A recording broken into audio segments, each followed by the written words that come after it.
आणि आता पाहणार आहोत टॉप 9 मोठ्या बातम्या। किरण सामंत विधानसभा निवडणूक लढवणार। किरण सामंत लांजा राजापूर या विधानसभा मतदारसंघाचं नेतृत्व करणार। शिवसेनेचे जिल्हा प्रमुख राहुल पंडित यांची माहिती।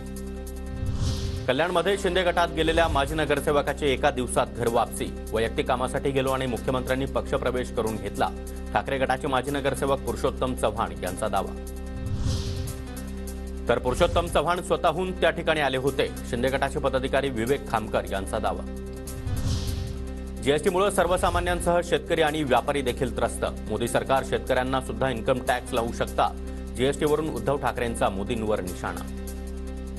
मोटर सगळंच त्याच्यावरती जीएसटी एवढा लावून ठेवलाय। अहो शेततळ्यासाठी जे प्लास्टिक लागतं त्याच्यावरती पण जीएसटी आहे। आता तर काही शेतकरी एवढ्या चिंतेत पडलेत की साहेब आम्हाला भीती वाटते, आम्ही यांच्या विरोधात का आहोत, कारण आम्हाला भीती वाटते की हे शेतकऱ्यांना सुद्धा इन्कम टॅक्स लावतील। खुर्चीसाठी उद्धवजी काँग्रेसच्या पंजाला मतदान करणार। बाळासाहेबांच्या आत्म्याला काय वाटत असेल? मुंबईतील मेळाव्यातून फडणवीसांचा उद्धव ठाकरेंवर निशाणा।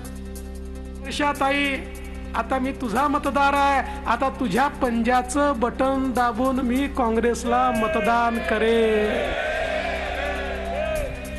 काय वाटलं असेल वंदनीय बाळासाहेबांच्या आत्म्याला।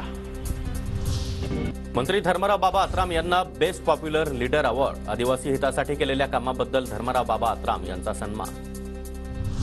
पालघरच्या जागेवर भाजप उमेदवार जाहीर करेल। चंद्रशेखर बावनकुळे यांची माहिती। महायुतीमध्ये पालघरच्या जागेवर भाजपचा दावा। पालघरमध्ये शिंदे गटाचे राजेंद्र गावित विद्यमान खासदार।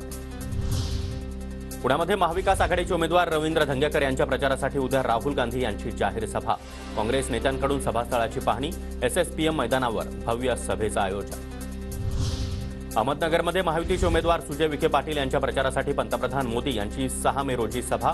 सभेसाठी सावेडी परिसरातील 12 एकर मैदानाची निवड। जय्यत तयारी देखील सुरू।